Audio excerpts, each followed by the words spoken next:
Good day, super good day mga ka-agri. Ngayong araw po ay update ko lang kayo sa ating lakatan na ating ginawa ng round cultivation. Ano na ba itsura nun pagkatapos po ng 3 linggo na round cultivation. 3 linggo hanggang isang buwan na nga eh. Pero walang ulan na malakas na tumama sa kanila. So update ko lang kayo ano ba itsura na nila ngayon pagkatapos po na round cultivation sila ng mga panahon na iyon mga ka-agri. So ito na po sila yung itsura nila pagkatapos po silang round cultivation at paminsan-minsan pinapasok rin dito ng mga kambing natin. Yan po mga ka-agri na medyo lumaki sila ng konti kasi na round cultivation nga sa puno kahit na hindi po sila na ulanan na ng malakas, kaya yung ibang lupa ay bilog pa eh, yung bilog pa eh. Pero dahil na round cultivation po siya, nakapag nakapaglanghap yung mga roots na sa ilalim na yung aeration, nakapasok yung aeration. So ganyan po itsura. Kahit na may mga dabo-damo po siya, hindi po natin siya pwedeng kukunin sa ngayon kasi summer na. We are now in the mid of March, may isang buwang April pa at mag-May. Tingnan natin, sana nga may ulan pa eh, na medyo makakaliglig talaga. Kasi pag ulan na makakaliglig sa kanila eh, wala na rin tayong magagawa. Ganito lang sila kataas na itinanim natin ng December last year. Yung mga damo po, wag na natin kukunin kasi po they will serve as cover crop para po hindi syadong bibiglaing super dry ito. Kasi pag ganito yung panahon ngayon, pagdating ng mga midday parang nalalanta-lanta na nga yung mga itsura nito kasi nga dry na yung yung soil, malakas pa yung hangin, malakas rin yung sikat ng araw. So wag na natin munang kunin yung mga damo dito eh, maliban na lang pag nagbunga na itong mga damo na ito, dadami yung kanyang seedlings at saka mga seeds pagdating na naman ang rainy season. Tingnan natin kung mag-round wedding tayo ulit. Ito na po yung resulta ng round cultivation. Kahit na round cultivation po natin dahil sa mga pakunting-kunting ambon-ambon natutubo na rin yung mga damo-damo. Tawa-tawa daming dito sa akin.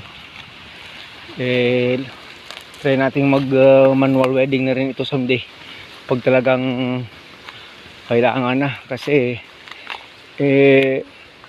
pakapal na yung damo.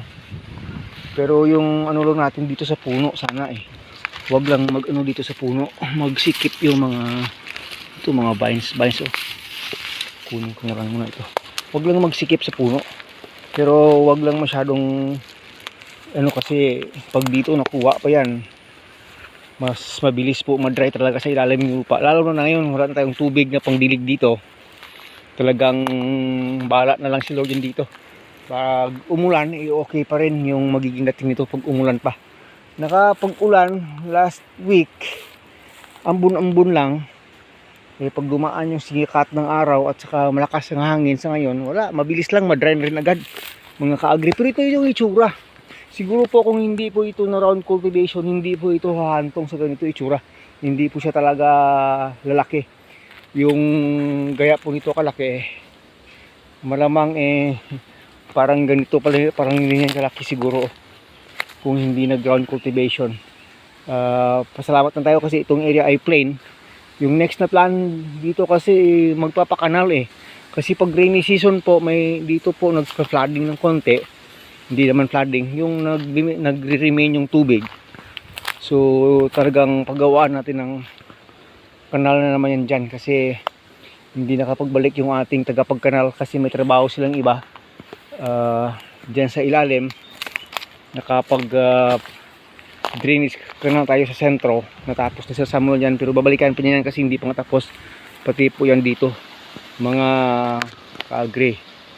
So masasabi natin na talagang okay mag ground cultivation ng mga panahon na yun kasi nga itong lupa natin dahil sa sobrang tubig na nagdaan nung nakaraang rainy season ay talagang tawag yung lupa masyadong sticky siya na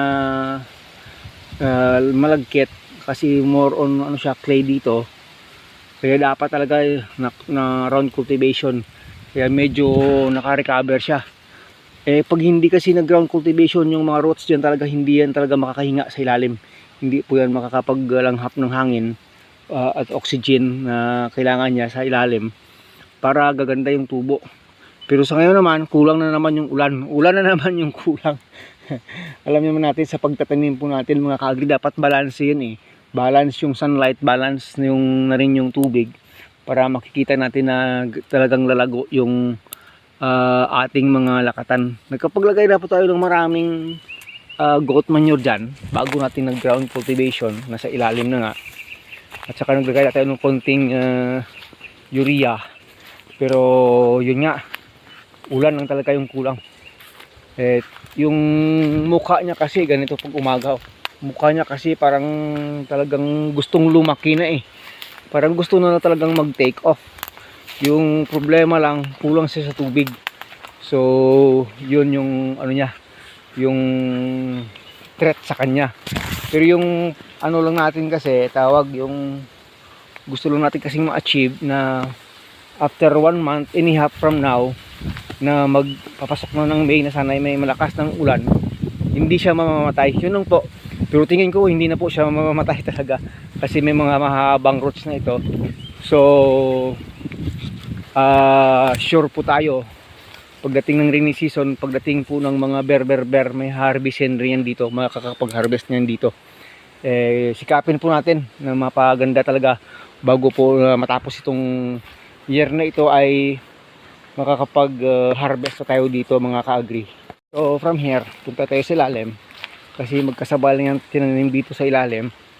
Diyan po na napagpakana tayo kay Sir Samuel. Dito na lang, may pier pa tayo para sa mga kambing.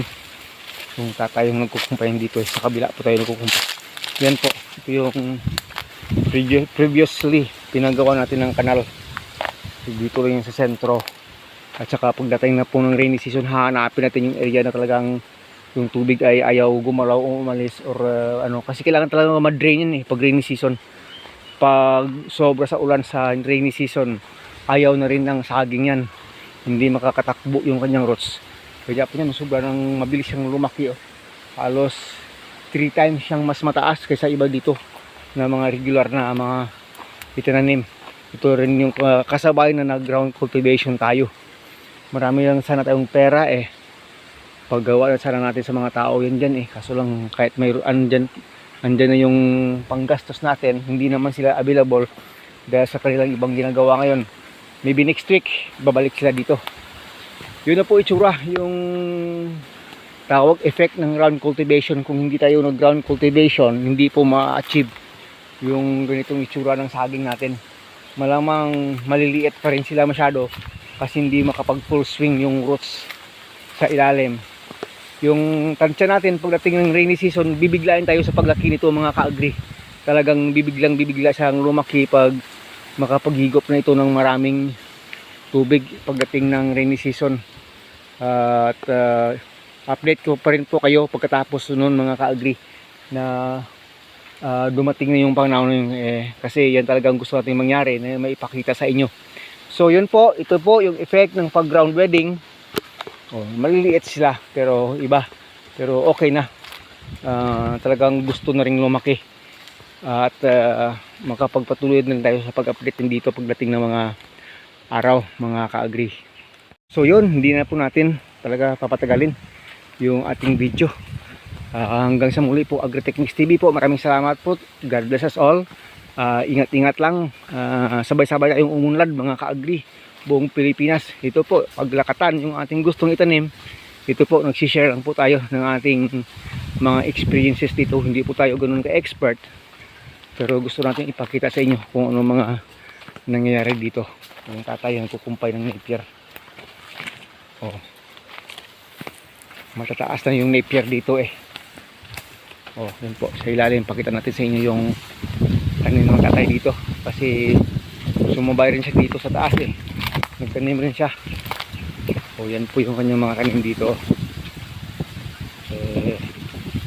Tinutulungan natin at tawag, nag-mentorin na rin tayo sa kanya. Yan rin po yung kanyang lakatan sayang dito. Ganyan rin po kaganda. Kahit na konti lang ito, mga more or less 200 ka puno lang yan dito. Pero ganun na rin. Maganda na rin yung kanyang naitanim dito na lakatan, mga ka-agri. Pag dumating yung ulan nito,